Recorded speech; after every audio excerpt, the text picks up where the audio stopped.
Here's what Thomas J. Ord, the author of Open and Relational Theology, had to say about my upcoming book, The Edge of the Inside, releasing March 31st.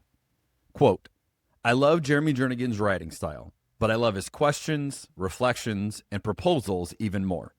Many readers will relate to what Jeremy explores, and many will find his insights helpful. I do. Get this book to take an adventure in living and thinking well. End quote.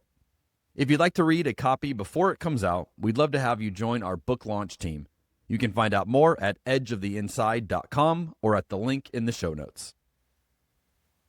Welcome to another episode of Cabernet and Pray, where we sip the wine and we stir the faith. And today is such a cool episode. We are talking about someone who has thoroughly researched what the Bible says about alcohol in ways that you never even thought of. And so if you're like, yeah, I think it says this, or I'm not sure, we've got the guy that spent 13 years working on the book for it. His name is John Anthony Dunne. He earned his PhD in New Testament at the University of St. Andrews in Scotland under the supervision of a guy named Professor N.T. Wright, which you have probably heard about if you've read Christian books. He's the Associate Professor of New Testament at Bethel Seminary in St. Paul, Minnesota, where he has taught since 2017.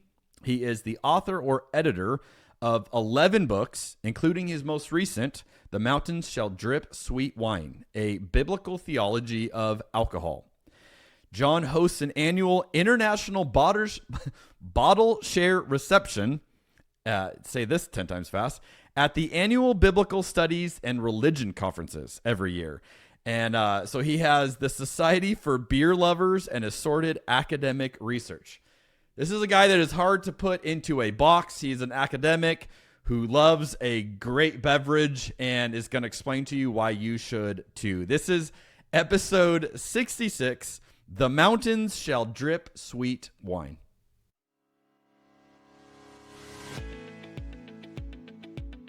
I've never shared this with anybody publicly. If this was SportsCenter, that would be like such a hot take. Skip Bayless would have no idea. Stephen A. Smith would have no idea what to say if you drop that down. That is so good. The joke I always say is like, how'd you learn so much? You got to drink a lot. The power of food and beverage to lubricate an environment. Resistance to change is hurting the church. I'm not in the camp that God has a penis or a vagina or a body at all. I'm in the camp that God is a universal spirit. This is the strangest podcast that I have been on. I don't even know what to do.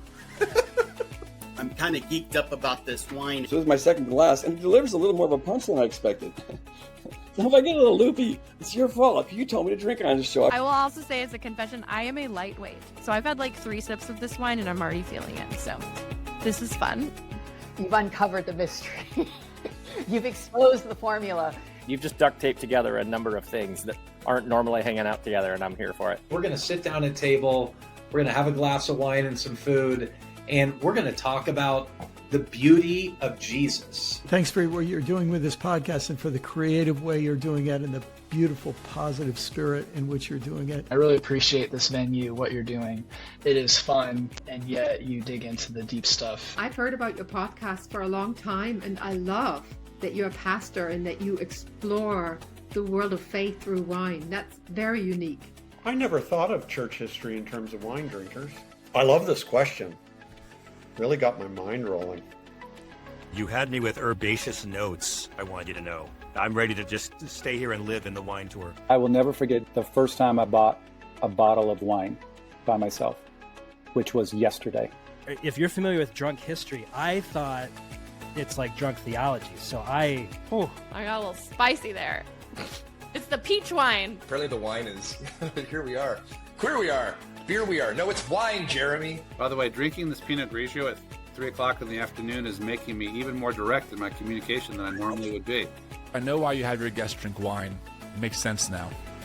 Yeah, I get it. A little bit of liquid courage to really unleash the beast. I think you've got a good podcast. So throw in the wine bit in there. That's nice, doesn't it? Cabernet and Pray, yeah.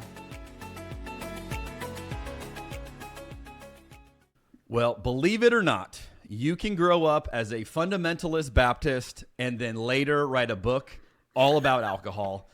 Welcome to the podcast, John. Thanks so much for having me. Hey, we are excited to have you. I mean, this is one of those no-brainer fits for this whole podcast. I mean, we've got a guy that literally, if you ever like, I wonder what the Bible says about alcohol. Friends, we've got the guy today. I mean, this is the guy, the book. More than you ever knew you wanted to know about what the Bible says about alcohol. That's what this book has. So, book is called The Mountains Shall Drip Sweet Wine, and incredibly detailed. I'll just say that. And so you went into things that I had not even thought about, and I'm excited for our conversation today and to get your take on a few things and a few recurring themes that we've had on the podcast. We're going to have you weigh in on it, so we'll get your take on it. But before we do, John, we're going to talk about what we're drinking today. And I don't know how many podcasts you get to actually drink wine and talk about your book. It's true. So we're going to do it today. So in honor of you, here's my transition. Ready? Sometimes I try to pick a wine to go with the topic. In honor of you, because your book does a great job explaining how wine in the Bible is not just one thing, right? It's not just a good thing or a bad thing or this. It's all these things, and your book goes into all those things. So I try to figure out what's a complicated wine that I could to do that's multi-layered. And I am opening up this bottle. I got this on a recent trip to Spain. It's called Five Fincas from Peralada. And I don't know if you've ever heard of Peralada. It is the most insane winery I have ever seen in my life. I've been to a few. Yeah. I found out later. We didn't even know. We found this thing on TikTok. We're like, let's go check it out. It's like a top 20 winery in the world. It's all underground. It's like the cathedral of wine. This thing is absolutely beautiful. But this bottle that I'm drinking today is a red blend of 5 different vineyards that they own with 7 different varietals all in this bottle. So this is like them showing off, here's all that we have. We try to put it all together to make something. And it's beautiful color. It's a deep red. Got that Cabernet Sauvignon kind of vibe to it, but I'm getting graphite, green bell pepper, a lot of really interesting notes. So I'm enjoying this all the way from Spain. I was the importer for this. So that's what makes it extra special. Like, you did a trip, you figured out how to get back. So I imported it. Did you bring a case myself. Back? You bring a case I did. back? We got a case. Oh, We kind of made our own case of this and a few others from there. But that's what I'm enjoying today. I brought out the good stuff for you. So John, what do you got in your glass? Well, that's amazing. I mean, first of all, let me say I need to check out this winery, and I wish I was trying your wine with you, because that sounds fantastic. Well, I'm excited with the wine that I have as well, though. This is St. Croix Vineyards, their Marquette. Now, Marquette is a cold hardy varietal from Minnesota. It was created, it's a hybrid varietal created by University of Minnesota professors, and one of whom runs the winery out in Stillwater, Minnesota, Pete Hempstead. He's been a part of the creation of, I think, 6 or 7 different varietals. It's a winery that I volunteer at on occasion, and they let me make my own wine there too, which is fun. Oh, that's super cool. Yeah, it is. It is. It's great to get the kind of hands-on, kind of experience that not growing up fundamentalist Baptist, I definitely didn't have, but especially in your childhood. No, and especially growing up in Vegas, in the desert, and just the kind of the farming side of winemaking, was just like really not something that I had much experience with, and so it was great to find out about them and to be kind of plugged in and to get to know the winemakers and the people who work there, and just really loved it. But so this is a Marquette. It's a red wine, and it is probably, I'd say, kind of medium bodied. It's not super sweet. I think it's really delightful. It would maybe what would be a good comparison? Not exactly like a Pinot Noir. Maybe. I don't know what the tasting notes would be either. I'm not so great at that, but I would say it's not super sweet, it's not super fruity, but it is delightful, it is tasty, and I enjoy it for especially being something from Minnesota. I felt like I just needed to represent it, because this is where I live now. So it's delightful, and I'm glad to be enjoying this for this conversation. Excellent. Well, cheers to you and cheers to our listeners. If you're able to enjoy a glass with us and you're not, running errands or exercising, then then save your glass for later. But if you are, we hope that you can enjoy it as well. Or perhaps if you're exercising. I mean, my mom and I like to do wine walks where we just pour wine and walk around the neighborhood. It's probably not something you should be doing, but in Las Vegas you feel a certain freedom, I guess, and so I suppose that's true. That's something we have enjoyed many times. Well, there you go, listeners. If you want to do a wine walk on today's episode while you listen, John endorses it. So there you go. That's fantastic. All right, John, as our listeners may not be familiar with your story, one of the questions I love to start with is to get a little glimpse in your journey, your own evolution as a thinker, and just your experiences with God. So I like to isolate it to the last 10 years. If you were to think about the last 10 years of your life, how would you say that your faith has changed during that time? Yeah, well, the last 10 years is interesting. I graduated with my PhD 10 years ago this June. So that is definitely a benchmark.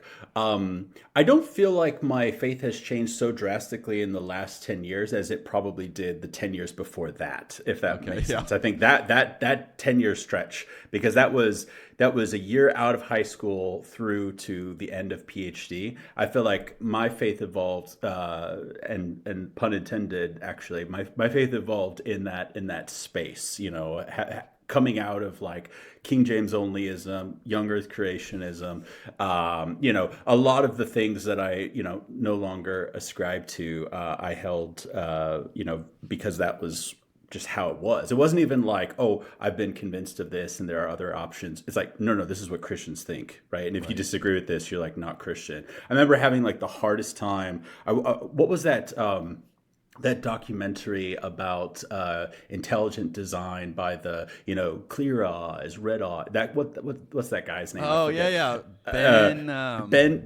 Yeah, he had a game show for a time. Anyways, can't think of the guy's name, but the documentary I think was called Expelled, and I remember just having like the hardest time watching this little bit where it said that there was like a professor at Baylor who was kicked out, or at least that was the alleged part of in the documentary. It was alleged that he was kicked out because he espoused intelligent design or something like that. And I remember thinking, wait, Baylor's a Christian school. You can't be Christian and teach biology. It was just because I just couldn't even like imagine that you could like believe in evolution and be a Christian, right? It's just like that's the only thing I could take away from that was like, wow, you can't be a Christian in Baylor's biology department or something like that. So I just didn't even have categories. Anyways, so a lot of transformation in that 10-year period. But in the last 10 years, it's been mostly in Minnesota, teaching here at Bethel Seminary, and we have gone through a lot in Minnesota. Obviously, currently still going through quite a bit with ICE and all of that. There's this kind of interesting, kind of traumatic. Really kind of like, I don't know, like we're all kind of trauma bonding or something with post-COVID, the George Floyd, all this stuff, and we're kind of still going through it. But, I would say like with a lot of other Minnesotans, just like a lot of, disillusionment in the Trump era and the kind of extended Trump era, really since 2016, right? Or 2015, it's just felt like we've been living in, as I said, we've been living in Order of the Phoenix, for the last like 10 years, Dolores Umbridge and solid Harry Potter reference for anybody. Yeah. And Dumbledore's army is still recruiting as the DA, baby, as my friends like to say, and I agree. But anyways, I just I feel like there's been a lot of kind of persisting in the midst of the disillusionment. Just that's I would say a through line is just this kind of consistent sense of hope, even though in my core just like a strong sense of like there's so much injustice and there's so much absurdity, but just persisting in hope in the midst of that. That's beautiful. Okay, I'm going to switch my questions up because I was going to get to that heaviness a little bit later, but since you've introduced it, let's go there.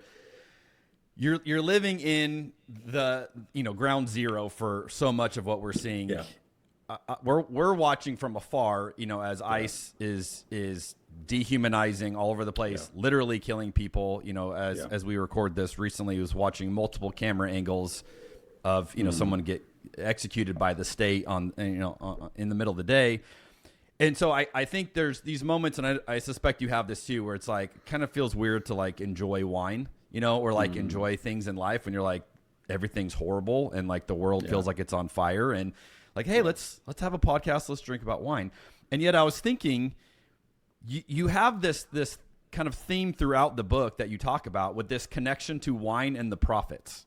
And I really like the way you brought in so much of like even God's kind of prophetic interaction with Israel throughout vineyards and all this. And so I thought maybe speak to that. How do you see, because to me, this is like an era, like I'm finding myself preaching a lot of the prophets right now and like working those into sermons. This is a prophetic season for the church.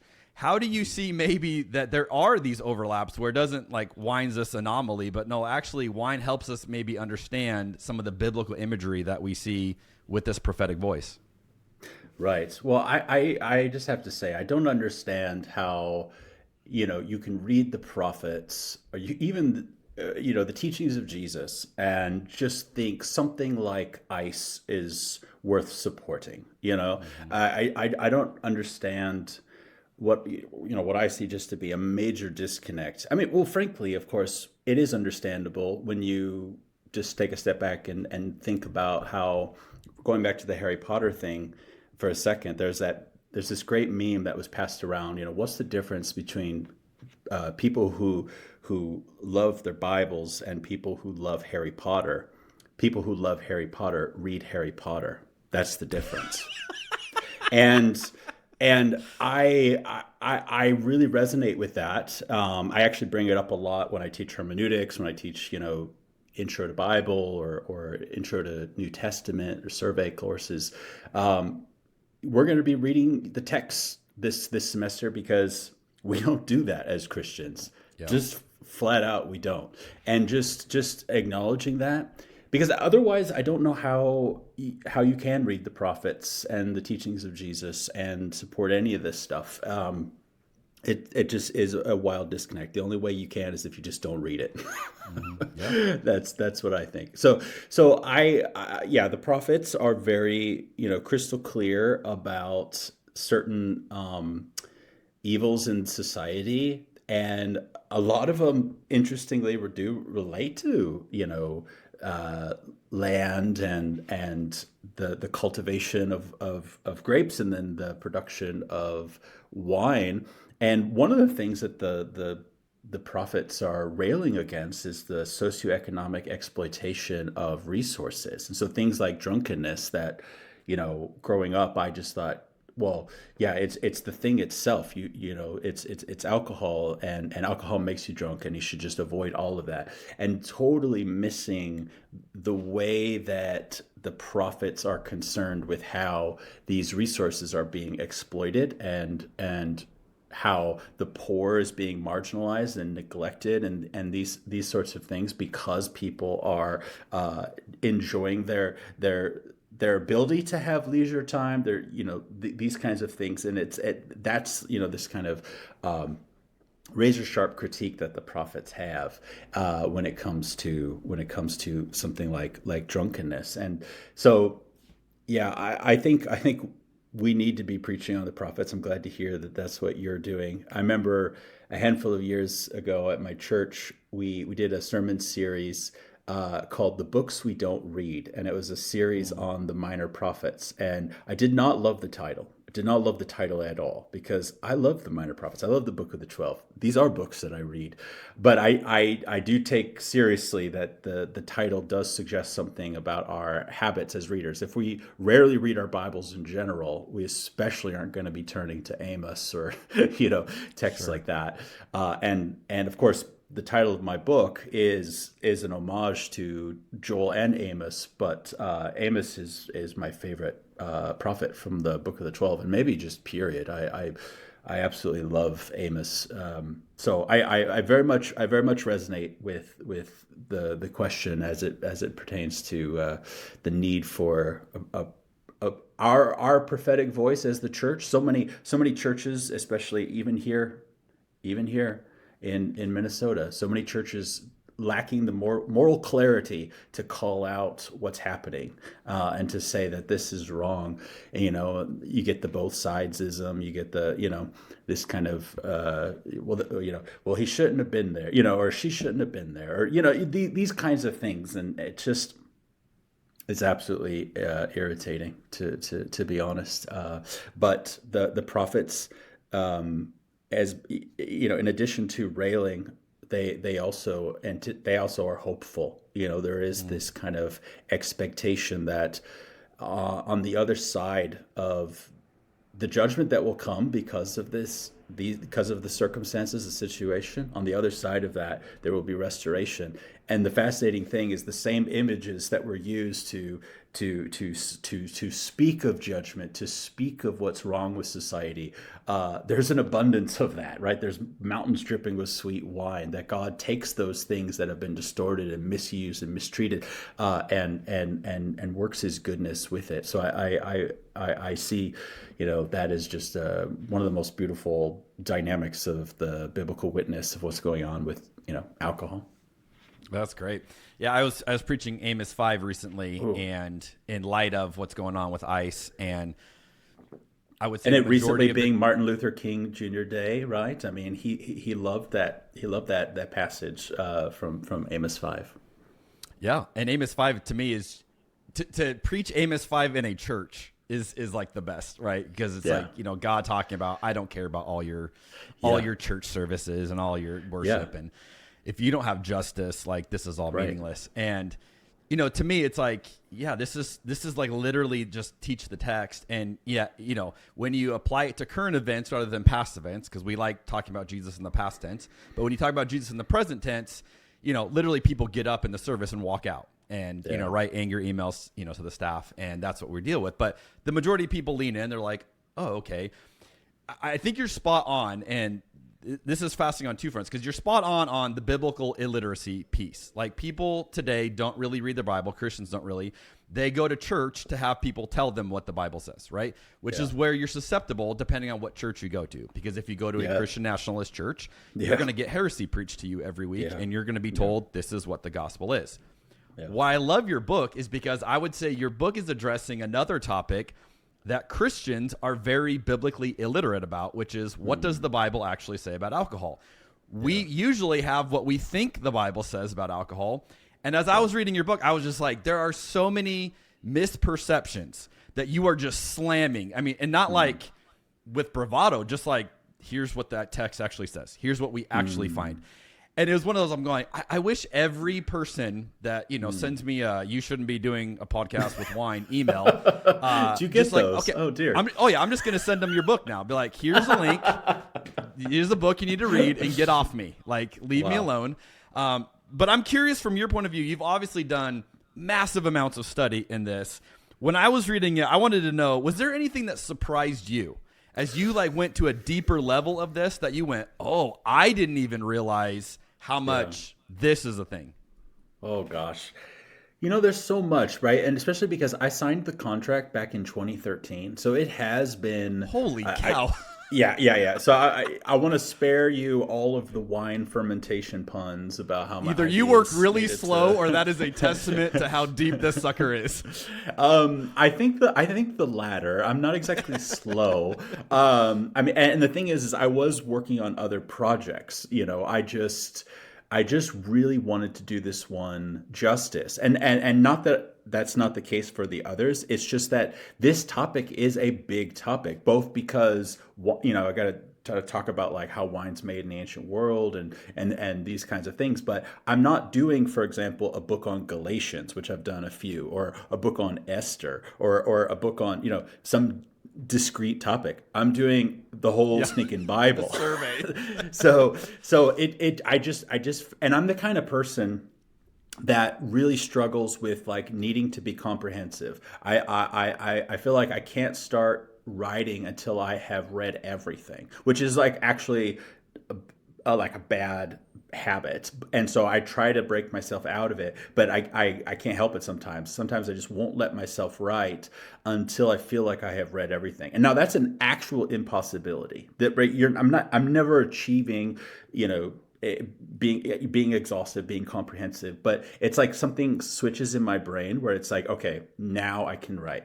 And then I start writing. And so because this was the whole Bible, I really felt like to do this topic justice, I'm going to need to keep asking for extensions, which I did do. I asked for a few. So, many thanks to Katja Kovret at Zondervan for allowing them. But yeah, so I want to say it's more of the latter, where it's not that I'm a slow writer, but I did want to just make sure that I dove as deeply as I needed to. Now, along the way, lots of surprises, and I'm trying to think what would be a great example of like oh wow. I mean, I can think of certain ones where the depth just was shocking. So the sour wine episodes, I don't even really go into it much in the book. I turned it into an article because I was going so deep into kind of, thinking about, okay, so you've got some wine offerings to Jesus in Matthew and Mark that are mixed with something. Mark says it's myrrh, Matthew says it's gall. But then in all four Gospels, you have sour wine given to Jesus while he's on the cross. And I just was like, oh man, this is kind of confusing. There's a lot of different things going on and the details are kind of different. Like, is Luke's offering, his single offering, is it a dissimilar like third offering, or is it like a conflation of the two? Same with John. You look at John and you're like, is this John's version of, what we read about in Matthew, Mark, and Luke, or is this a different one even?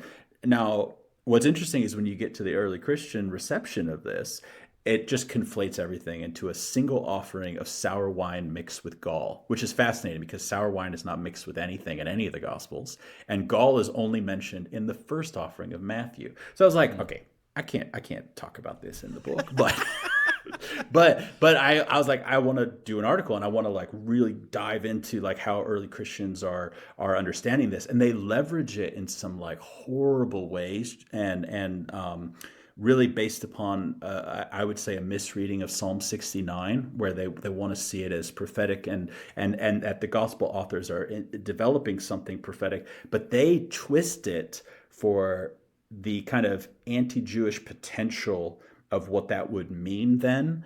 And they all the imprecations of the psalm, they like just toss at their Jewish opponents, and it becomes this highly polemical, highly anti-Semitic, anti-Jewish thing. Anyways, I was really shocked by all of that, of course, but that's more of a reception thing.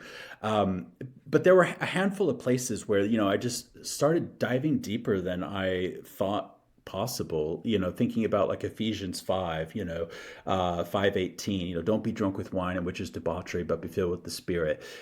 Thinking about that passage a little bit more deeply, I was so fascinated by how the immediate sort of reaction of being filled with the Spirit, or potentially the way to be filled with the Spirit, there's a debate about this. Either way, it's singing and worship and giving thanks and all these things, and I just was so overwhelmed by that, thinking about like, well, what are the contexts in which singing occurs in the Bible? Is in the temple. This is Levitical activity. Being filled with the Spirit is a kind of temple motif. Drunkenness is not something that priests are supposed to like experience while serving. It's just like, I was like, well, I think there's temple imagery here. And then, of course, Ephesians has a lot of interesting temple, explicit passages, and then some passages that allude to the temple in various ways. Just being kind of like, surprised by all these connections that I was noticing, or like Wedding at Cana, where, that's a discrete passage that like everybody brings up all the time with this topic, right? If you're somebody who enjoys wine and you're a Christian and and you have ever had any kind of a debate with anybody who thinks Christians shouldn't drink, the go-to response is, well, did you know Jesus turned water into wine, right? And then, you know, that's about as far as it goes. It's kind of just the slam dunk, you know, kind of argument for why Christians can drink. Well, Jesus turned water into wine. But I was just really impressed by, you know, thinking about the ceremonial jars, or the jars that are made of stone because stone is impervious to ritual impurity. I go more for the latter point than the idea that these are jars that are strictly used for hand washing. I think rather these are jars used for drinking water. But that idea of like even bringing up ritual purity in this passage, like ritual purity is of primary importance with respect to the temple. You don't go into sacred space impure.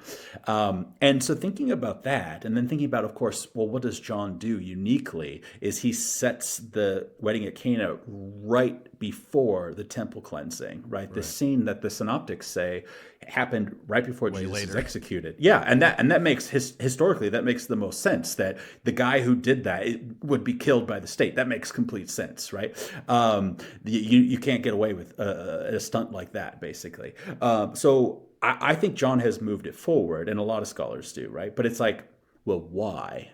And I think there's an interplay between Cana and the temple cleansing that isn't, you know, usually talked about, which is when you look at the prophetic expectation of abundance of wine, and you think about the prophetic and larger biblical association with the quality wine being associated with the temple.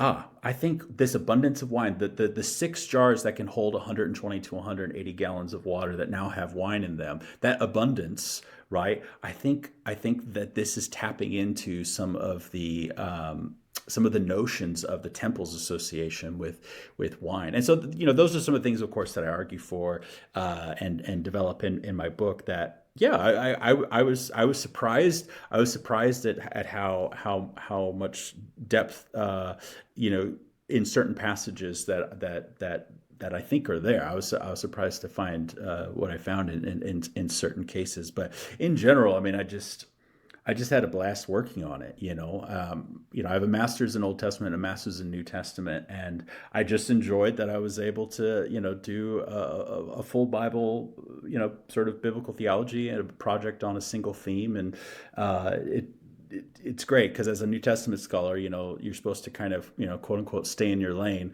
But as somebody with ADHD, you know, I have a lot of lanes, and so I liked you know, being able to dive into, you know, all these different areas of biblical scholarship that, you know, a lot of New Testament scholars might not get to. Well, I'm glad for the record you didn't stay in your lane, because it's a fantastic resource. And cheers. It's one of those, you know, it's like, wow, I'll be referencing, you know, passages, or, you know, I can see teaching you know, things in the future, like, oh, I'm going to go back and see what John said about that and rehash it. One of the things you said, I had not considered this, and this was a surprise to me, of like, oh, that's a really intriguing idea, is a connection you made with Galatians 5 and the fruit of the Spirit. I use Galatians 5 a lot in my preaching today. And the reason why is because I think Christians are in a season where we're very much about rules and you know, kind of guardrails or guidelines of like what's allowed, you know, to do, what's not allowed to do. Can these people, you know, be included or not? And I think of the way we've even talked about, you know, can we include the gay community? Are they in or are they out? And like, the way that those conversations happen, a lot of times I try to take people like step back and go, okay, is there anything about this lifestyle that prohibits the fruit of the Spirit, like inherently prohibits it? And if the answer is no, then let's be open-minded to that as a possibility of what we can live, right? Because if that's not negating or hindering and could even be enhancing the fruit of the Spirit, like there's something there. So I find like this is a passage I just preach a lot right now, and I think like Christians like have this on the forefront of your mind. Galatians 5, we can get so caught up in it to be this or that. Why is ice bad? How about you compare it to through the Spirit? I mean, like it works on everything, right? Like it's what it should look like at the end of the day. Here's a quote you say in the book that I think is so fascinating, and I'm like, I want to have you just vamp on this. You write this: the ninefold nature of the singular fruit of the Spirit resembles a grape cluster with 9 grapes. So you're talking about the fruit of the Spirit. Now you're talking about it being wine. And I was like, praise Jesus, John. This is beautiful. I already like the image. Now I'm thinking of the image as a grape cluster. That's fantastic. Expand on that, because this is incredible. Well, so, it's often said as a kind of misstatement, right, that Paul talks about the fruits of the Spirit. And it is technically singular, but there's 9 of them, right? And so people are like, well, thinking about like, what's the image? And I think the best way to conceive of a singular, but like, distinctive set of, elements of that fruit is a cluster of grapes. And that, I think, is, I think that's a great image. I think that works. I mean, what other fruit has that kind of, you can think of like something like pomegranate seeds or something like that. And actually, I wrote a short book on Galatians called "Reading Galatians," and the cover art is a pomegranate. So and that was the association. It wasn't my choice, but I appreciate them, picking a fruit for the cover, because I do think the fruit of the Spirit is really important. I love your kind of like hermeneutic of the fruit of the Spirit when thinking about ethics. I think that's great. I would have liked a grape cluster on the cover of the Reading Galatians book, but I already have a book with a grape cluster on the front of it. So all your books, grapes. Yeah. So a pomegranate, is good for some diversity, I guess. But the other thing about the fruit of the Spirit too is like, it's so interesting how it's abstracted, and this is a point I make in that short book, Reading Galatians, as part of the Cascade Companions. The way that the fruit of the Spirit is often talked about too is it's so abstracted from Paul's argument in Galatians. Like, it's so often, something that like will be like maybe in a little Bible study. It's like on some chevron on someone's notebook or something like that. And it's like, no, this is part of an argument. And not only that, but just a few verses before that, like the same guy who's talking about love, joy, peace, and like all this stuff, and even gentleness, he says, I wish, referring to my opponents, I wish they would cut the whole thing off, right? Galatians 5:12, just a few verses before that. And I just think, okay, when we're talking about the fruit of the Spirit too, we have to keep in mind it's not just like this, particular, set of like abstract virtues, but like it's part of like Paul's gospel too, and it shouldn't be abstracted from that. So I very much think like that fruit of the Spirit is so important and so crucial, and it, of course, I think also needs to be kept in its context as part of Paul's argument for the role of the Spirit in Christian life. There's some interesting discussion about what's going on, with the Jew-Gentile dynamic in the letter. But I would say for Christian life, anybody in Christ, the spiritual role of anyone who's in Christ.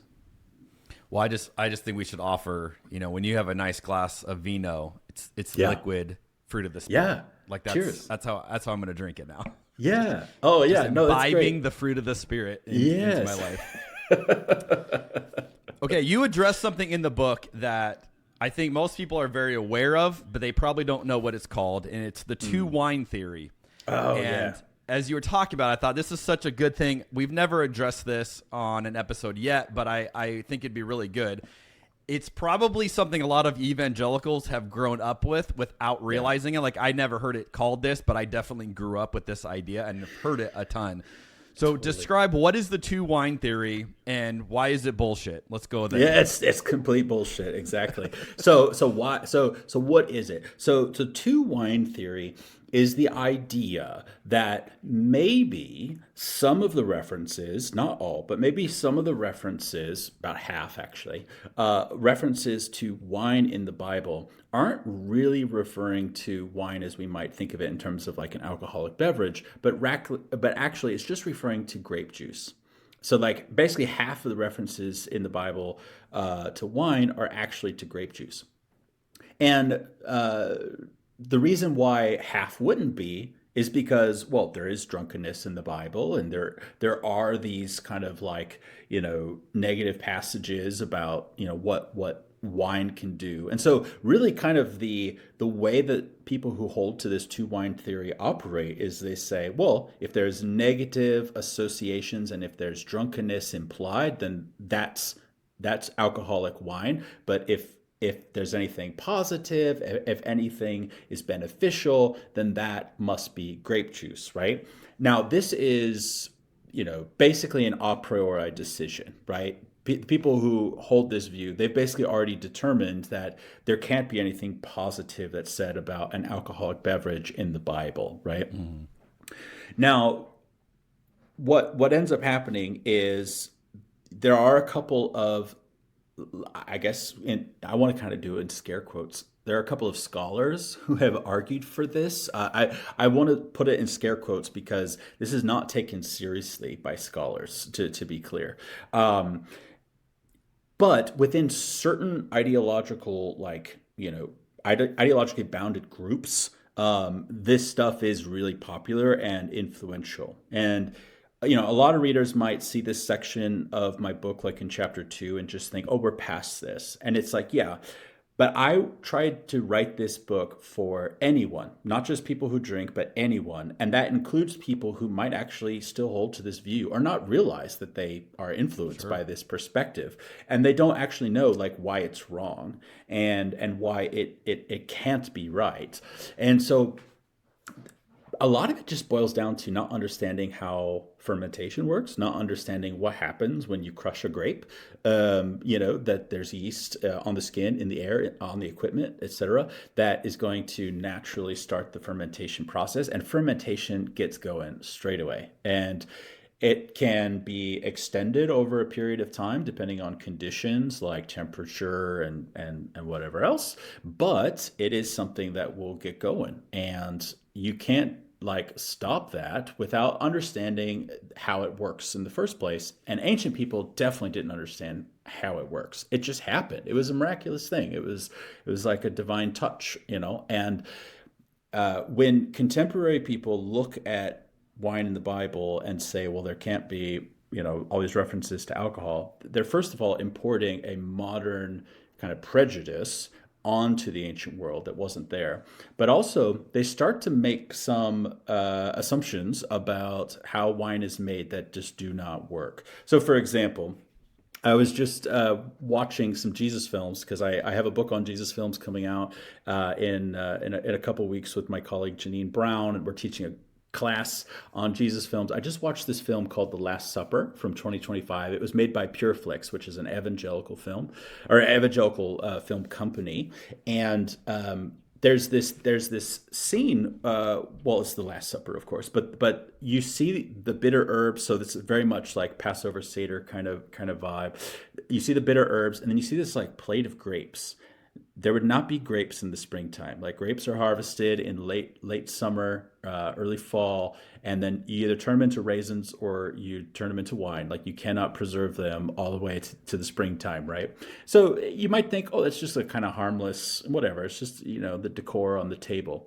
Except for the fact that right after you see those prominent grapes on the table, this wine merchant guy comes up to the host where they're celebrating it, in the upper room.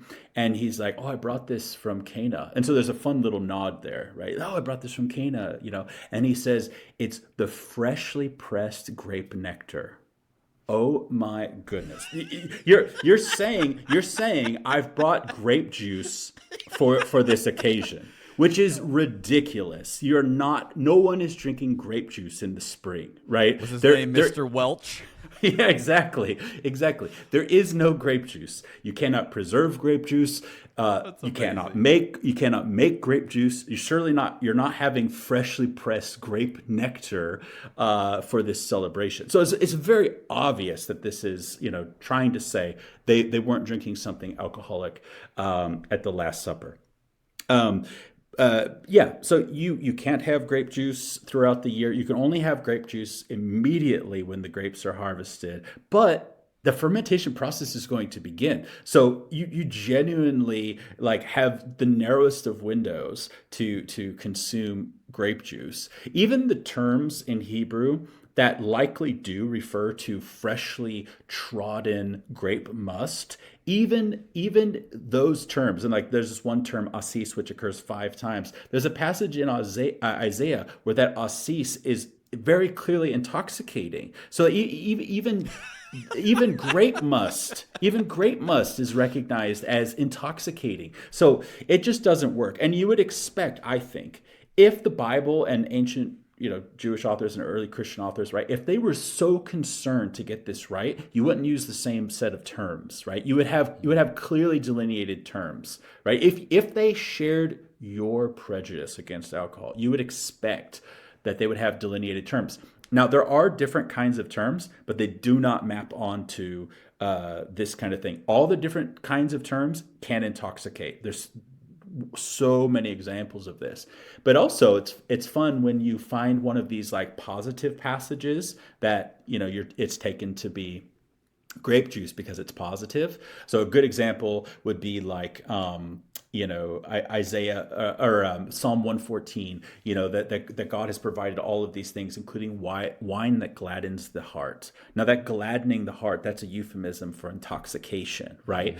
Mm-hmm. So that's a great example of a positive passage where there is something inebriating about that wine. But of course, that's not going to be conceded by anybody who holds the 2 wine theory, right? Another great example is the wedding at Cana, right? Where it's okay, Jesus made wine. But again, the person who holds the 2 wine theory could say, well, that was grape juice. Well, and this is where knowing Greek is so helpful, because the master of the banquet says, once everyone is drunk, that's what the Greek term is, methusko. Once everyone is drunk, you bring out the lesser wine, but you've kept the good stuff for now, right?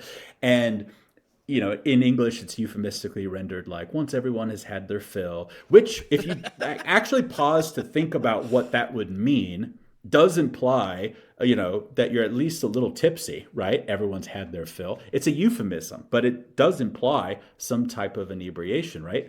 Well, the text in Greek is explicit. Once everyone is drunk, you bring out the lesser, but you've kept the good stuff until now. And yeah, I mean, think about it, right? Jesus has provided an abundance of wine after they've run out of wine. I mean, you know what I mean? It's after they've run out. It's not like there was no wine. It's they've run out of all that they thought would be needed. Yeah, exactly. For the entire thing. Exactly. I'll be honest, John. I think if I lived in those days, and again, you're pointing out something that we tend to forget. They didn't understand what was happening with wine. They didn't understand how it turned into what it is. We have the science today to explain that, control it in ways that would have made no sense to them.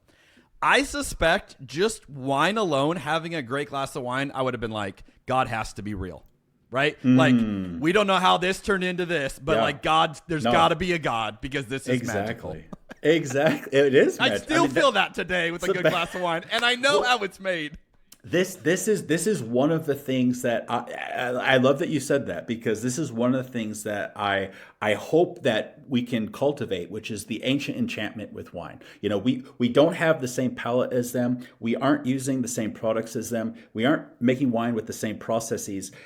But the biggest difference, as has been described by some really great writers on the history of wine, is our perception. We don't think of wine the same way. Wine is, we got $2 Chuck, we got grocery stores full of wine. But ancient people looked at wine and thought magic. They thought miracle. They thought divine. And we have lost that. So I love that you said that. I know how it's made, and I still think that. And I want to say amen. Exactly. That's exactly right. That's what we need to be cultivating. So I appreciate that. Love it. Well, your book's helping us to get there.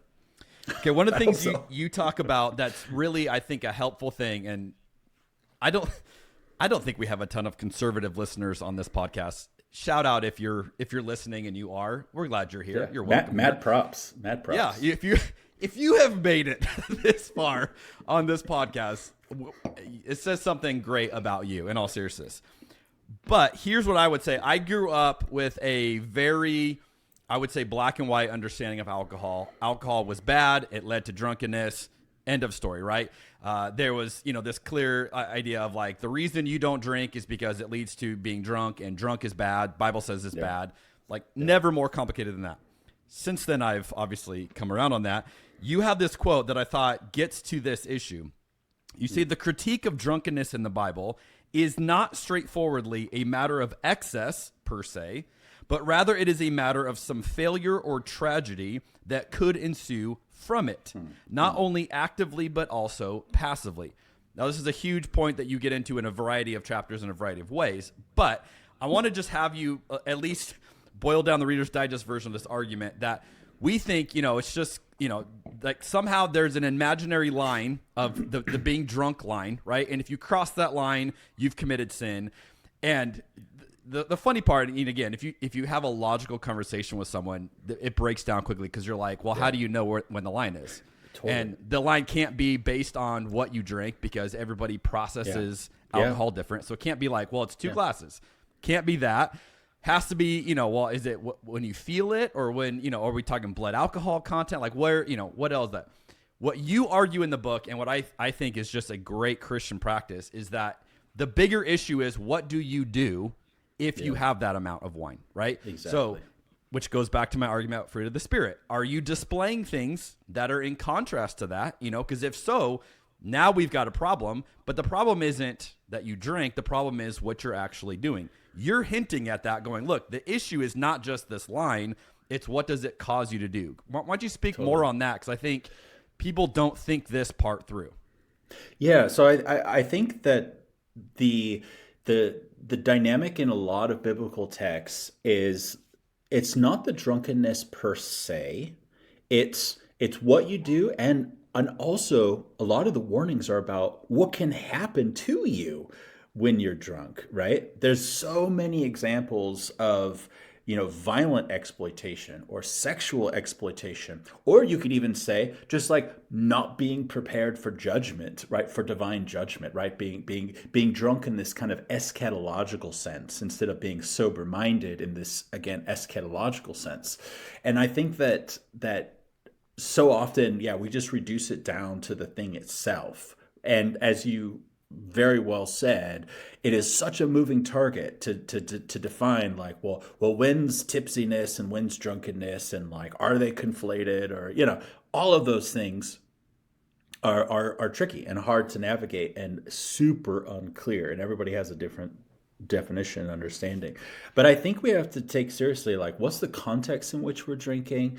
Like, is it a safe environment? And like, what am I likely to do in a setting in which I am, having, 2 glasses of wine or 3 glasses of wine, and if it is the case that like there is like a certain threshold for yourself where that like, I tend to start talking really silly when I've had 3 beers or something like that. Okay, so like let's not get to the 3 beer line then. You know what I mean? Like everyone's gonna kind of have that kind of personal sense of like, because people talk like this all the time. They'll say something like, oh, I know I'll have a headache if I have an extra glass, or I know I'll blank if I whatever. And I think that same kind of perception or like sense of like one's own agency with respect to like what alcohol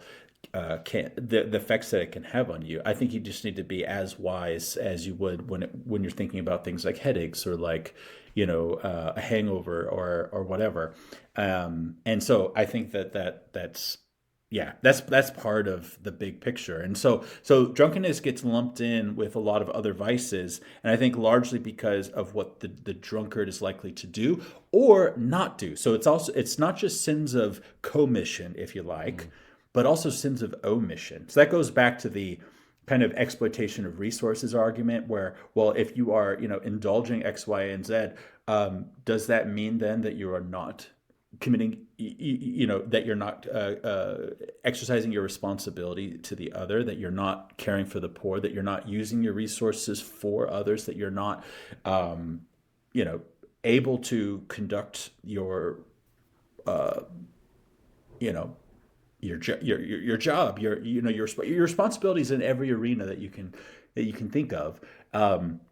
If that's impaired by your consumption of alcohol, that's a problem, right? So I think drunkenness has so many different sort of like issues with it, and it's not really just boiled down to, well, you've just drunk, a little bit too much. It's okay. All of those factors that can happen, that you do or don't do, or that can happen to you, need to be, I think, factored into what we think about the problem with drunkenness in the Bible and the warnings against it in the Bible. Well, and I would just add to that, a lot of the things that we do with Communion Wine Co. are either events with wine, trips with wine. And so I get to be kind of a guide, guiding experiences with a lot of people who have a lot of different alcohol tolerances, who respond differently. And so I've done this enough now where I've seen how different people react different ways to different things. And, like even some of our trips, so like how many wine tastings is the right amount in a day, right? Like I started off with 3 and I realized that's too much for people. So I dialed it down, and then they're like, we want more. It's like, well, I've learned that, all this. But I've also seen just practically some people become nicer versions of themselves when they drink, and they're more thoughtful. They're more caring. They're more attuned to their neighbor. Other people become and perhaps meaner to versions God of as well. Perhaps absolutely. To God as well. And so I've always said that to people of like, hey, just so you know, from anecdotal evidence of my own experience doing this, not everybody has the same formula of what happens to them when they drink. So I love that you said like, have your own assessment of like, if I do this, what does it lead to? And that's a deeper level of thinking. It's a deeper level of maturity than just, I crossed a line I shouldn't have, or, I'm going to stay away from the line. It's like, no, what is it actually producing in me? Is it good? Is it healthy? Am I in control of it? Or is it, spinning out? And where are you doing it? Are you in an environment where you're safe and people, and it's a celebration, or that was scary that there's so many other things. And that's why I just love that you address this, because I think that's what's missing in so much of our conversations today about drunkenness in general. Yeah, totally. Okay, I want to have you weigh in on something that Gisela Kreglinger said on the podcast. Excellent. So I know you're very familiar with her. We had her on episode 42. So listeners, if you want to go back and listen to the context of what I'm about to share, she shared, this is her phrase, and I think it's such a good phrase. She talked about the value of holy tipsiness. Yeah. Right. Which is the idea that, we've been hinting at, that you intentionally drink a little bit too much because good things happen and you experience others and God in this way. What are your thoughts on holy tipsiness from the scholarly point of view? So I love Gisela. She's a friend of mine. We overlapped at St. Andrews for a bit. When I first met her, it was so fun because I was like, I'm working on a book on wine. She's like, I'm working on a book on wine. Because again, my contract goes back to 2013. And so when I met her, it was before her Spirituality of Wine came out, which I think was 2015 with Erdman's. But it was so fun to be like, wow, we're both in small town in Scotland writing for different publishers in Grand Rapids about wine in the Bible. This is awesome. But no, I have learned a lot from Gisela. I've been to different wine tastings with Gisela. I've read all of her books, and I love the concept of holy tipsiness. So how do I think about it from a scholarly perspective? I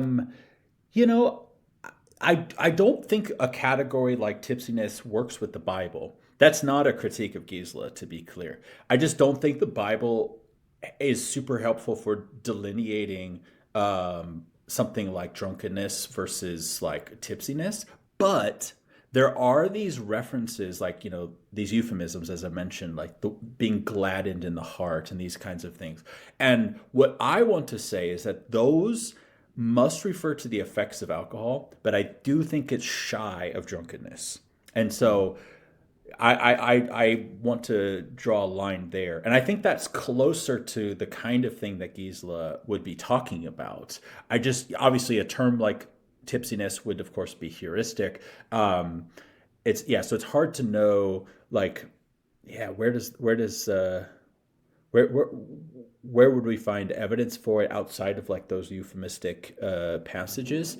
There is an interesting passage that I sometimes think about, in addition to the wedding at Cana, where there's this reference to drunkenness. In Genesis, the end of Genesis, you have this scene of drunkenness that is sometimes not even rendered such in like English translations. It's Joseph and his brothers.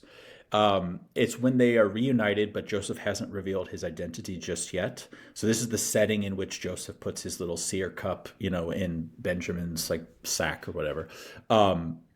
And it's just interesting that the text describes that they're getting drunk, but nothing happens. Nothing bad happens. No one gets killed. No, you could say that there's trickery there because Joseph hides the cup in there, and it's part of his little scheme to like get them to come back or whatever.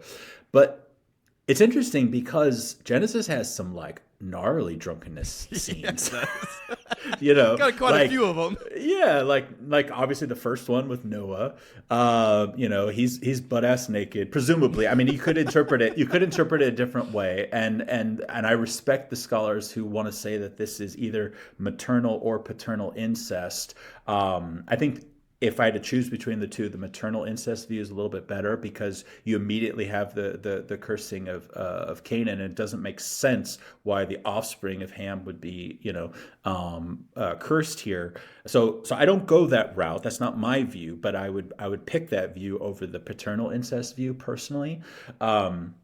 I go for something like the traditional view because I think there's too many allusions back to the story of Adam and Eve and the just new creational connections that I find just a little bit more striking to me personally. But regardless, you have this man who's just invented wine, right? He's just gotten drunk. It's this great kind of like Frankenstein's monster thing, like Noah doesn't realize what he's created. It's excellent. It's excellent. But then you got Lot and his daughters, and that's freaking gnarly. And then you have, what is it, Jacob and Laban. So Laban, the whole thing with Rachel and Leah, and that's like it's implied. I don't know if wine is mentioned, but it's definitely a mishtes. So the Hebrew means that there's a drinking party, that there's something going on. I had actually never had that thought till I read that in your book, that wine was involved. I always thought, like, how dark did it have to be? And I'm like, they don't have lights and all that. Yeah. I had never even, I don't know why. I never even had the thought that there was alcohol involved. And when I read that in your book, I was like, oh, that would make a lot more sense. Yeah, exactly. Yeah. So I think that explains a little bit of the trickery there. But it's just interesting that you've got weird drunkenness scenes in Genesis, and then nothing really happens with Joseph and his brothers. Now, I'm not clear, but that is just an interesting example that highlights the importance of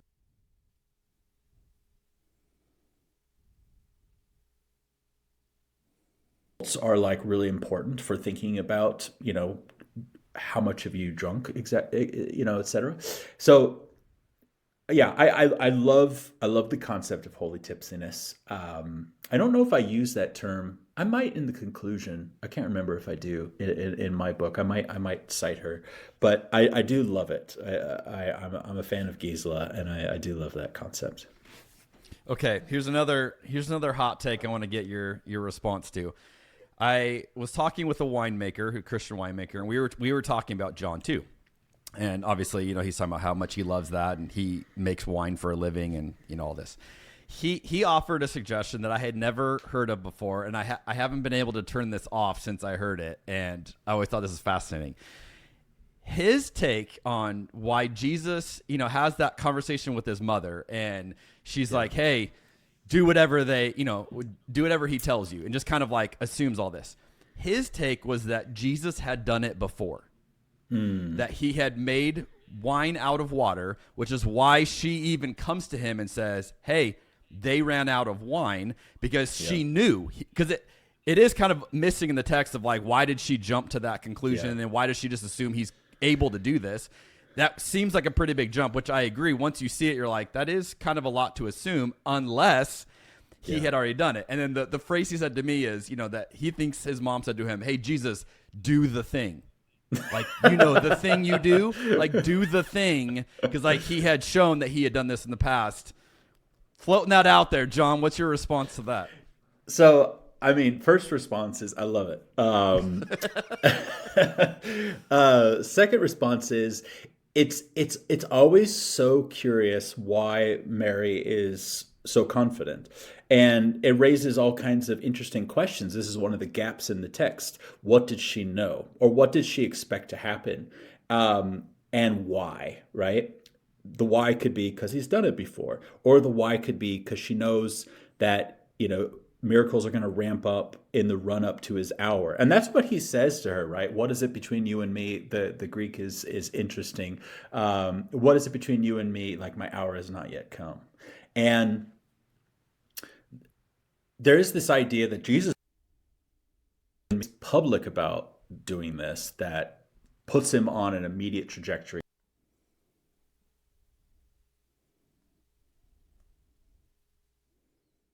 Mean it's the very first miracle.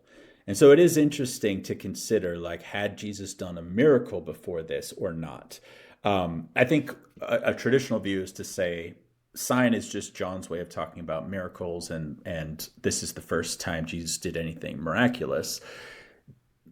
But it is interesting that it seems like John has chosen particular miracles or instances to highlight who Jesus is so that you might believe and have life in his name, as he says later, right? That it's not that these are the only miracles, and then that might mean that Cana wasn't necessarily the first one, but these are the ones that you can know that you have life because of them. And so that changes the game a little bit when you think about it. I tend to be on the side of it's his first miracle. And so the question of like, well, what did Mary know? Like, did Jesus do things as a kid? So that's where you get like interesting, like, infancy gospels, these non-canonical texts, right? Where Jesus was doing things. And there's a couple of Jesus films, going back to the Jesus film stuff.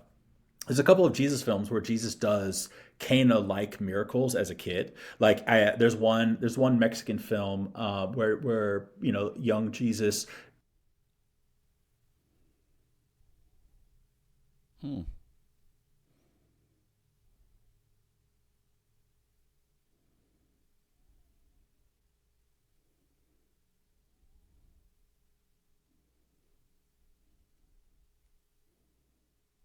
Something right here, right now. It's a delightful little gap in the text, and all we can do is fill it in. Because even if you say no, he never did miracles before, it's not like you're not filling in the text, you're just filling it in a different way. Right. So we're at the end of the day, we're all just filling in the gaps. Because why did Mary, or what did Mary know? Why did she assume he could do it? What did Jesus know? Because that's the other thing. Like, did Jesus know he could do that at that point if he had never done it? And again, John is teasing something out, which Jesus' time doesn't come till chapter 12. So it's not really, he's not saying, hey, now that he's doing signs, his time has come, because that's not going to come for a while in the narrative.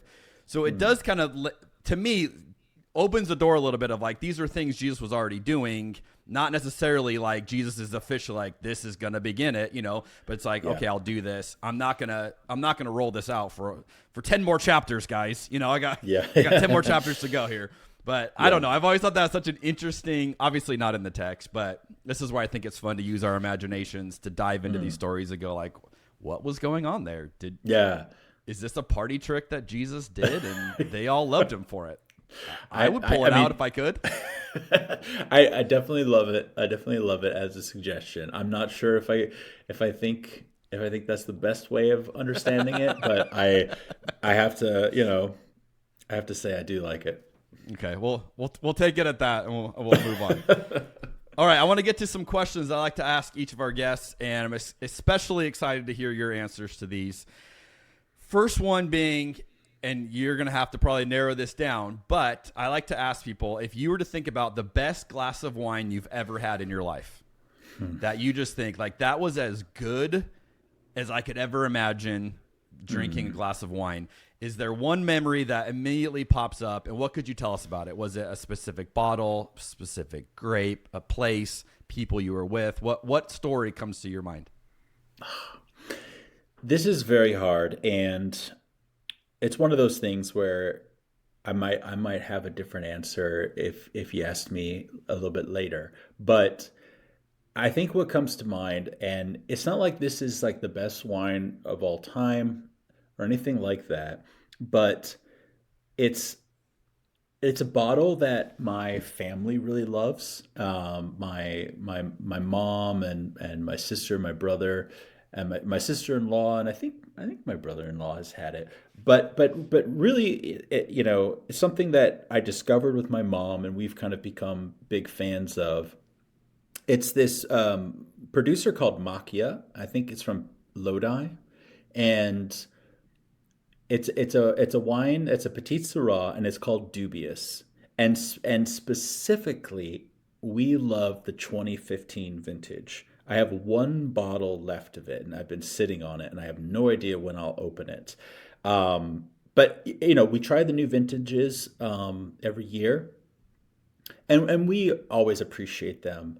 But we always talk fondly of the 2015. So I feel like the bottle that I have talked like most nostalgically about, like over and over again, is the 2015 Dubious. So I have, like I said, I have one bottle of those. I don't know if they're being sold anywhere, at like major wine retailers. It might go back a couple vintages, this particular Petit Syrah Dubious, but yeah, I don't see anything from 2015 anymore. So I've kind of been holding on to that one for a while. So it's definitely not the best. I mean, it's like a $40 bottle of wine, so it's like a respectable price, but it's not going to break anyone's bank. Like anybody could give it a go if they wanted to, but like I've thought very fondly about that wine. So I think I have to say that one. I'm sure objectively I've had better wines, because I do love wine tourism and traveling and trying different things, but I'm going to go with that one. Love it. All right. Which member of church history would you trust to pick out a bottle of wine for you, and who would you not trust? Oh dear, that's such a good.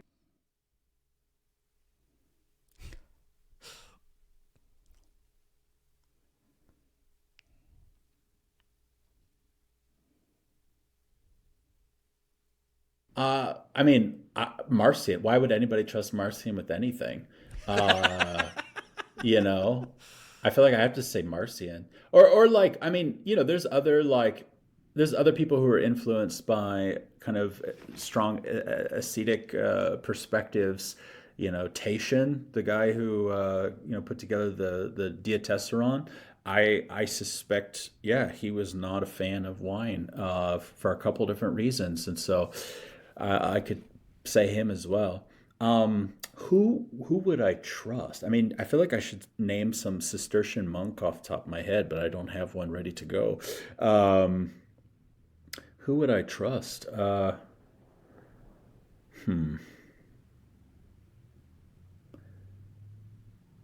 Goodness. Well, Calvin was French, so let's go with that. Yeah, he probably had some good experience with wine. Let's just go with that. He's close. Geneva's close enough. Yeah. Let's go with Calvin. I have no idea what I don't actually know about his wine consumption. He has some beautiful wine quotes, actually. Okay. I'm going to butcher this off the top of my head, but some comparison of how our hearts are gladdened by wine and how we can equally be gladdened by the Spirit of God or something. Yeah. And just this comparison using wine in a very favorable sense. So I think John Calvin's probably a safe. Okay, okay. I mean, if you had asked about beer, and I'm fundamentally a beer guy, I should say. Martin Luther, of course. You just know you're gonna have a good time if you grab a beer with that guy. Ironically, he comes up on a lot of people's lists of who they wouldn't ask because they are like, oh, he would be, and I'm like, he probably would be pretty solid even on wine. Just like he probably would help you out, but he has shown up on a lot of people's do not ask list for whatever reason. Interesting. So. Okay. What's something you used to believe that it turned out later you were wrong about? Okay, wrong about makes that question hard because saying I'm wrong about it would mean that I'm certain that I'm now right about it. Do you know what I mean? And that's hard. Okay, what's okay? You're certain that your previous beliefs were crazy. How about that? Well, I mean, how about my views on alcohol, right? I thought alcohol was just straightforwardly evil, and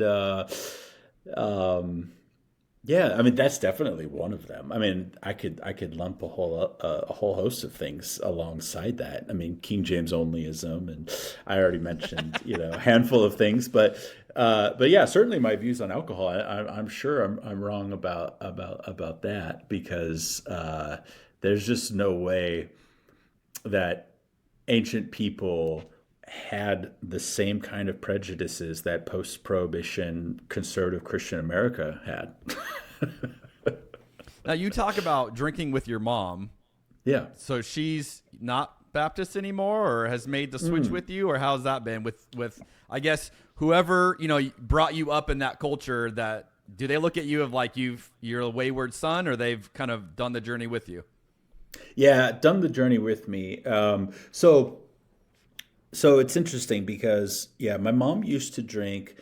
My parents were nominal Catholics, and they really became serious about their faith when I was about 3 or 4, and they became Protestant, and they got connected to a Calvary Chapel. And Calvary Chapel isn't fundamentalist Baptist, but I was put into a fundamentalist Baptist school. And that was, very formative, chapels, etc. And what I've realized in hindsight is that although at the time growing up, I thought the Calvary Chapel was the, liberative, tradition over against my super conservative, rigid, Baptist school, I've realized how complementary actually it all was. That the only difference was you wear ties with the Baptists and you wear Hawaiian shirts at Calvary Chapel. But all their views were like the exact same, other than tongues. And that was the thing that I loved to debate, because I was like, oh yeah, my church, we say we believe in tongues. You'll never ever see any of that happen at our Calvary Chapel. But we say we believe in it, and that makes us edgy and cool, because at my Baptist school, they're all cessationists. You know what I mean? Like I just remember being like that was like the edgy thing. But it was very fundamentalist still, right? Like, even though at the Calvary Chapel, they weren't all King James onlyists, but they did think the Textus Receptus was the best, and all the Bibles were New King James. And they would say, like, if you want to be a serious, studier of the Bible, if you want to really dive in, you got to get yourself a King James Bible. Like, they would talk like that, regularly. And I just realized how actually this is all very complimentary. And but my parents did come along for the journey, I guess you could say. My parents, when they became Christian, I don't think they really had a clear sense of like, well, what does it mean to be like? Well, it's whatever we're kind of being told by the people at Calvary or people at the school. And so, oh yeah, if that means no alcohol, then that means no alcohol. And my mom was kind of happy to get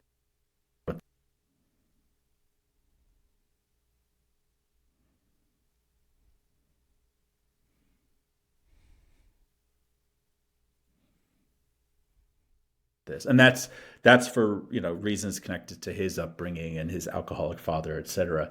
And he never acquired a taste for it. But yeah, as I started to become a fan of craft beer, years later, my parents opened up to the idea of like me drinking, and then eventually my mom started to like circle back to the idea of like maybe I can start having wine again. And there was a period of time where I would have said something like, thinking about Romans 14 and 15 and the kind of like, the argument that's commonly reduced to like weaker brother, stronger brother.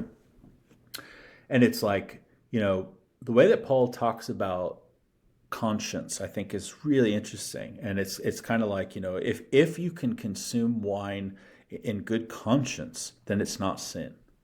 But then we have to think like, wait, if you can't consume the wine in good conscience, you're sinning against your conscience, and like that's sin. And it's like, whoa, that's really interesting. So there was a time where I would say like, yeah, I can drink, but my mom can't, because she can't in good conscience. So it would be a sin for her to drink, and so she shouldn't. But she was able to kind of get past that, and so now she can drink in good conscience. And so yeah, it has been an interesting journey. And then part of that journey is my teetotaling dad and I make beer together. That's amazing. Yeah, we make beer. In fact, right now we've got a couple of batches that are fermented, that have fermented, that we're racking. We're doing a couple of different things. They're stouts, coffee chocolate stouts, and we have them aging on some oak chips that I've soaked in Ardbeg single malt Scotch, and to give it a little bit of that kind of peated oaky flavor. Yeah. And then we'll rack it, and then probably bottle it in a couple of weeks. But anyways, yeah, my dad's super into it. And he doesn't drink anything you He make? doesn't drink any of it. No. He's Walter White. I'm Jesse Pinkman. So we have fun. We have fun making it together. Oh, Yeah. that's amazing. Your dad is Walter White. That's so fantastic. Oh, okay, I love that. What do you see as the main issue facing Christianity in America right now? Oh gosh. Pick It's one. It's Christian nationalism. I think that's pretty obvious. We have so conflated our American identities and the desires of empire with the kingdom of God, with Christianity, and we can't differentiate the prerogatives of America from the prerogatives of the church, and that's just it's a complete tragedy. There's nothing Christian about it. It's a false gospel, and it just needs to be rejected. Full stop. Amen. I love it. What's something that's blowing your mind right now? What are you learning? Oh dear. Something that's blowing my mind. I'm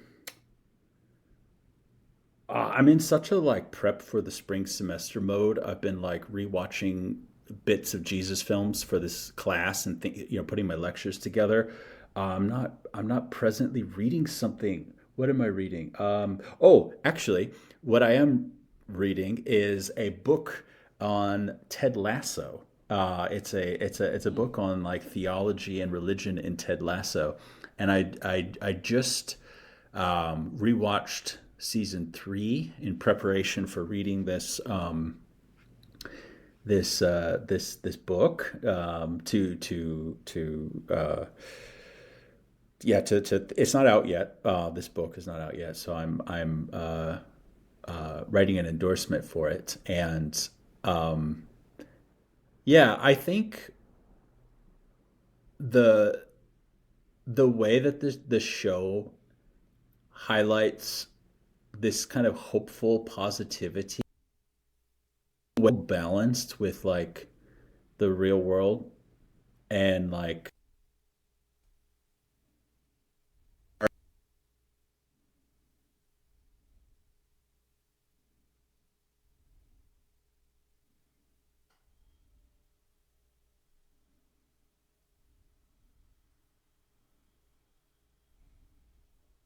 our interest in telling the story of how did this empire come about? Is like, we are particularly interested in that story because it so mirrors our situation. And it's kind of blowing my mind that like people can watch Andor and be like, oh, it's a great little Star Wars show, and not be like, oh shit, Andor 3 is happening all around us. I saw a little debate on Threads today. Someone's like, how do you not get this? But, ICE agents are Han Solo, and, Alex Pretty was Greedo or whatever. And, dude, people just dunked on this guy of like, no, let me explain to you. ICE agents are stormtroopers. Trump is Darth Vader. Putin is Palpatine. I mean, like giving him like a dissertation back. Wow. But I was like, you watched Star Wars and concluded that Han Solo is an ICE agent. Like, that's amazing. That was your It's takeaway from that? It's like, do you not understand what the rebellion is all about? Well, and I don't know if you saw a few weeks ago. They're domestic terrorists, right? Luke Yeah. Skywalker and Han Solo, Right. they're domestic terrorists. That's But, like, and Disney for came the out- listener, air quotes here. Disney came out and said like, hey, what's a Disney quote that summarizes how you feel right now? And people were like quoting Andor and like all these things, and like they had to remove the post because it became this is what I realized. All of our stories are about fighting this, and then in real life, everybody cowers from it. Totally. Yeah. It's so true. But yeah, it's, we need that rebellious spirit.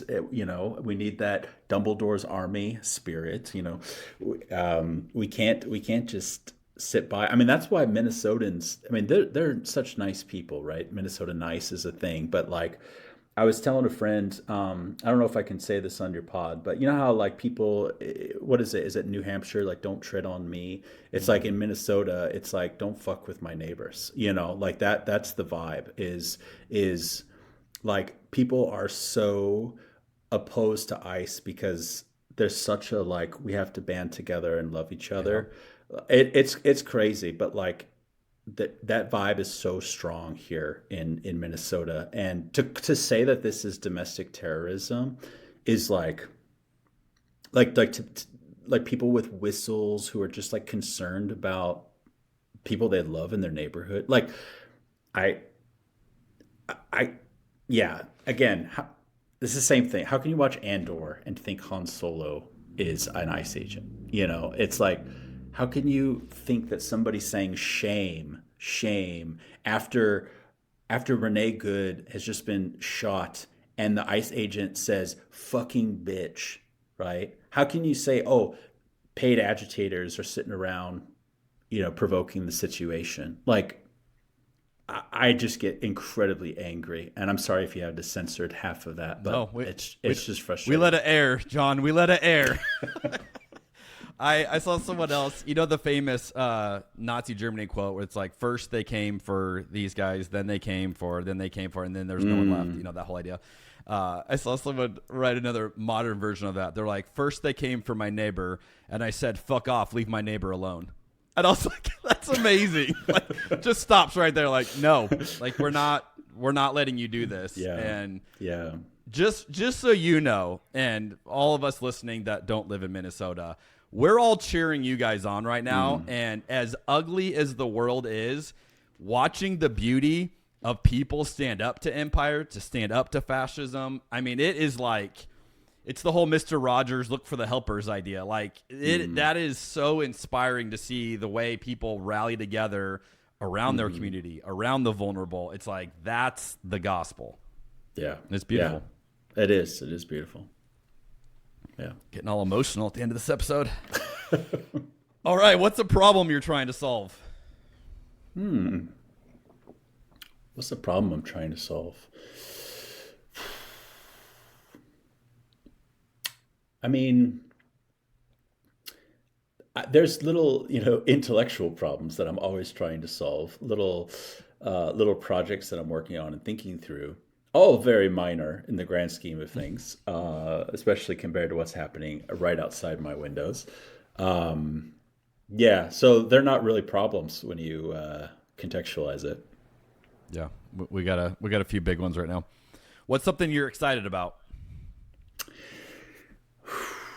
I am excited about our new book that's coming out, Janine Brown and I, The Greatest Story Ever Retold, about Jesus films. But it's specifically, it's not just like, oh, let's talk about all these films.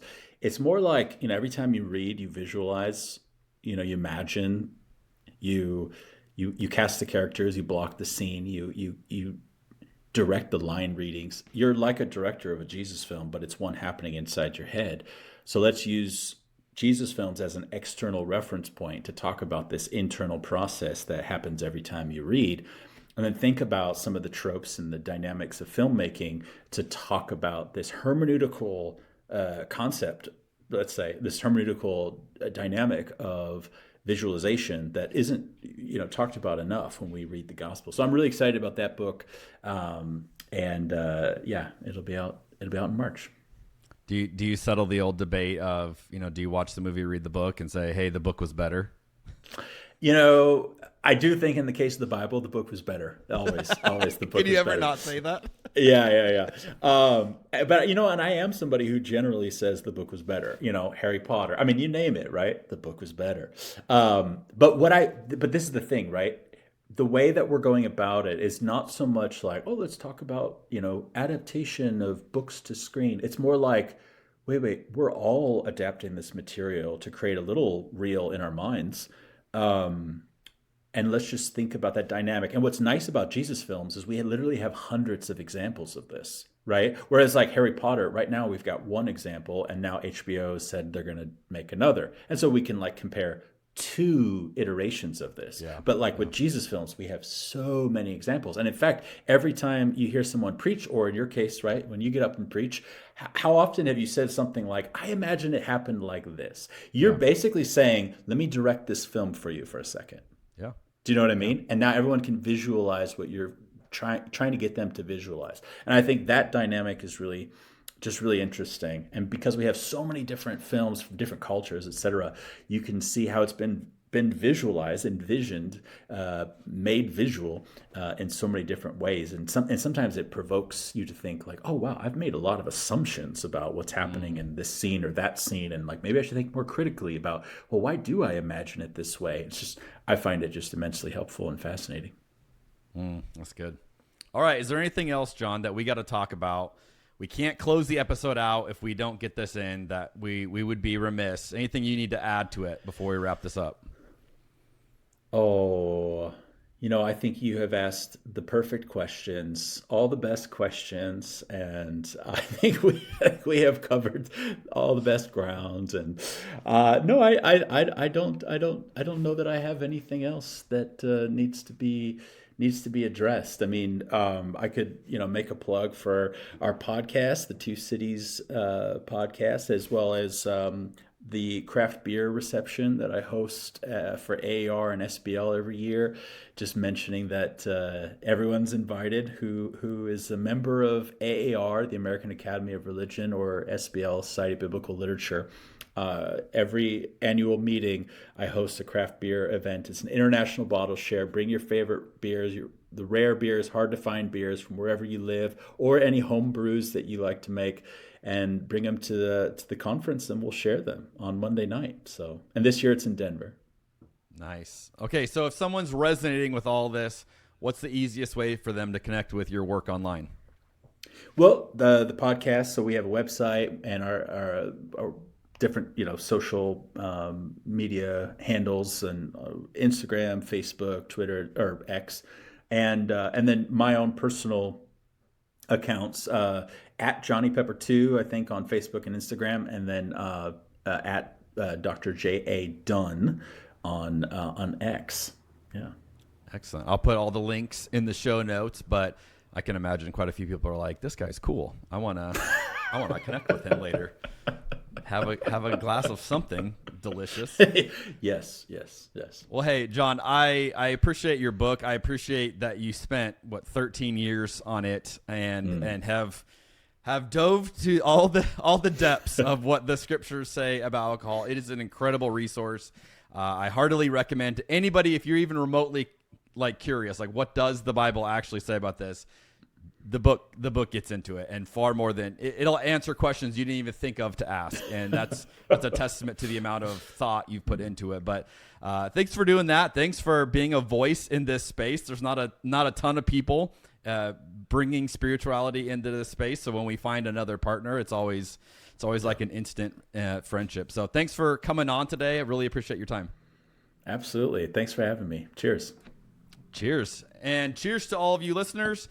Hopefully you got a lot out of this one, and we will see you on the next episode of Cabernet and Pray.